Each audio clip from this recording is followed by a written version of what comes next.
Hey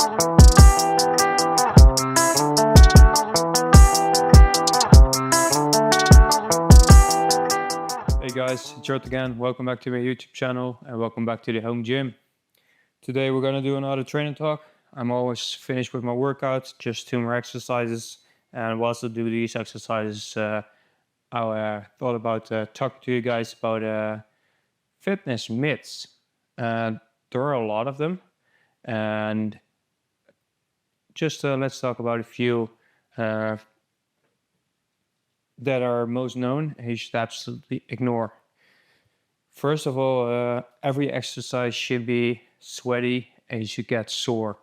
That's the only good exercises. That's the myth, because it's not true at all. Like this week, I'm doing a deload week. I'm not even getting sweaty. I'm breathing heavy only a couple of seconds, and then I'm done. It doesn't have to be hard all the time. Let's do some supine grip rows in between the talking. Yeah, that.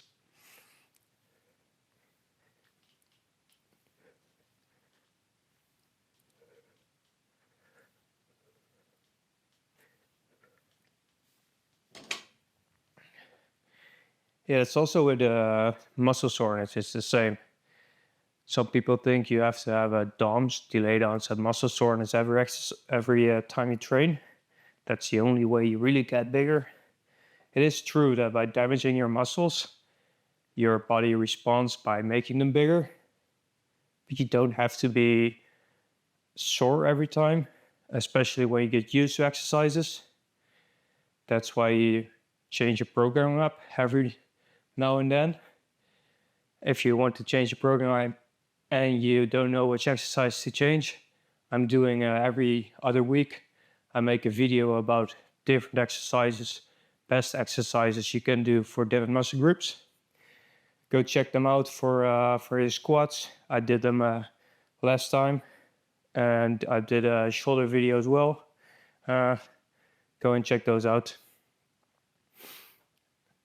But it's absolutely not true that you always have to be sore. So another myth is that you should do cardio to lose weight. Also not true at all. Cardio is good to burn calories, and the only way you can lose weight is by a calorie deficit, which means eating less calories than you're burning.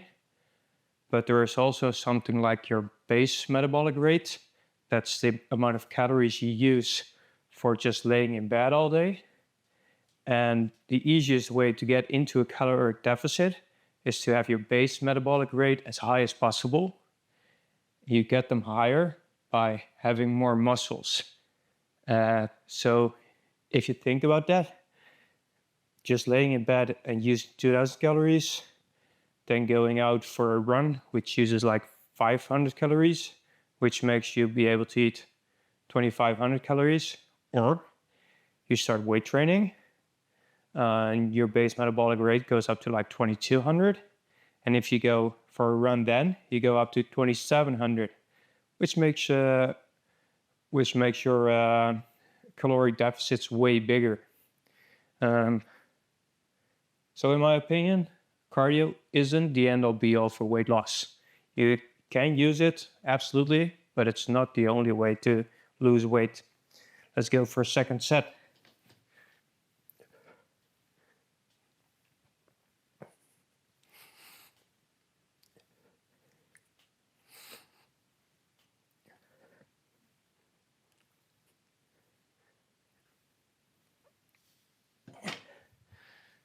So I'm still on the Dynamic Pursuit weightlifting program. This is just the specific exercises you do on the end of the program. And I'm now in a deload week, which means all the weights go back down.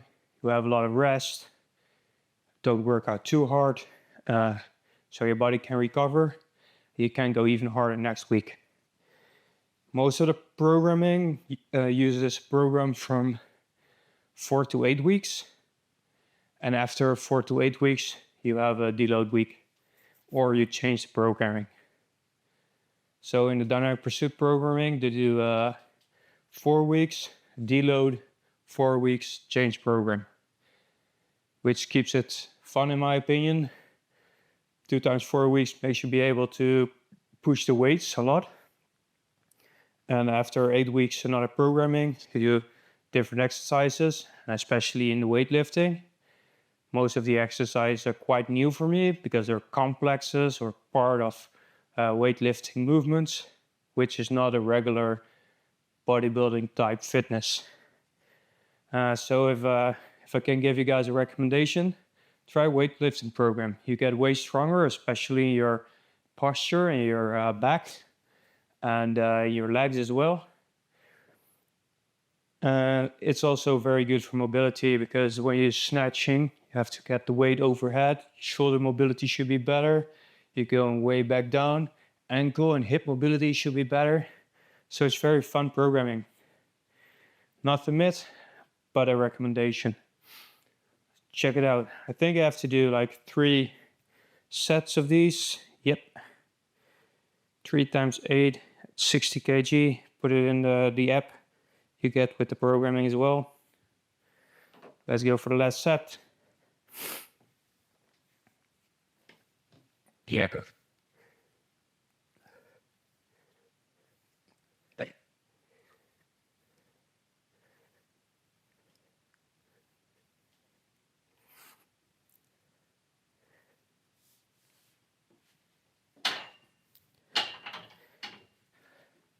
So put the weights up so I can do the next exercise, which is a overhand barbell curl. Always a strange feeling curl, in my opinion. What does a overhand barbell curl mean? It means you're not gripping the barbell like this, but you're gripping it like this, which is of course for weightlifting. The weight's going up this way, so that's why I think they're doing it. They want to do the overhand as well. I should ask it on the app to be sure, because actually you're not reverse curling it, what they sometimes call it as well. You shouldn't reverse curl during weightlifting. It should be explosive, and then the weight should just float up while you're moving your body down and catch it. Another myth about fat loss is, well, the myth is not about fat loss, is you should train abs to get a six-pack. This is just not true, because abs, everybody has abs. They only get visible by shaving off the muscle. And it's because the ab muscles don't get like real big, and if they do, they get bulky, so you get a round belly because they're bulky. You can only see this in like bodybuilders which use a lot of steroids. The muscles of the abdominals get very big, and then they get a round belly. Check out videos of guys like Ronnie Coleman. And the only way they get visible is if your body fat gets below like 12 or 10%. Depends a little bit about the person, about their build, but that's the main way to gain a six-pack is to lose fat, not gain muscle. So last time I did this exercise with 27 kgs, which is mainly hard for my wrists. Very odd. But because we're in deload week, just grab an empty bar.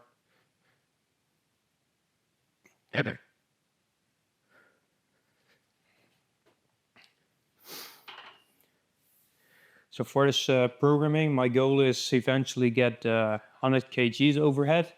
So start a barbell on the ground with 100 kgs and get it overhead, which probably will be the clean and jerk. And for that, I also gained like 5 kgs, which is 10 pounds.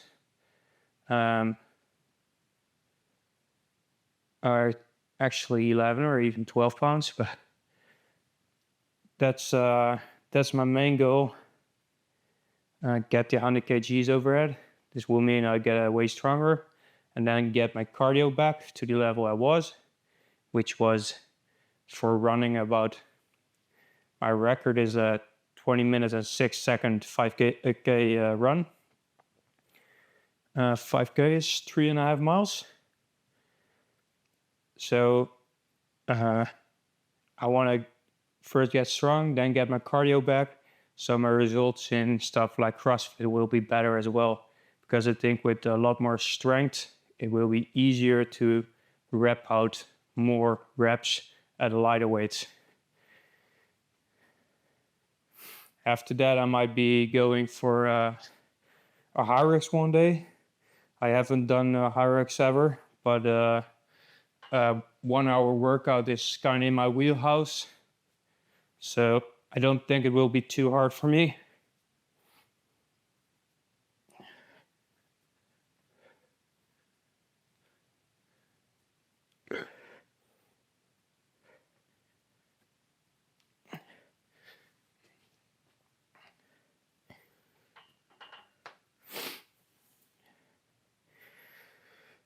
So another myth is about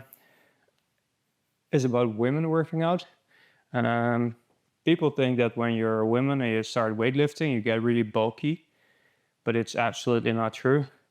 The past couple of years, the opinion is changing because you see a lot of women fitness influencers going and hit weights, especially doing a lot of glute work. But even when they're training arms, you have to train so much as a woman to gain a lot of muscle, just because you're not fully jacked up with testosterone like the guys are. And even a lot of guys don't get really that muscular because of training. You have to train a lot, which is a nice bridge into the next fitness myth to ignore. Training more is better. Not true at all. There are more and more videos online about guys talking they're starting to train less and get better results. Training less and more specific might be way more beneficial than training more and just hitting insane amount of sets in your work week.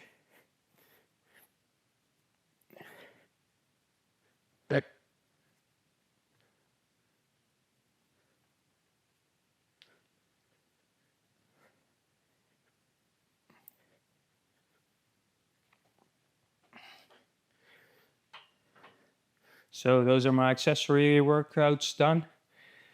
I do think I work out too much.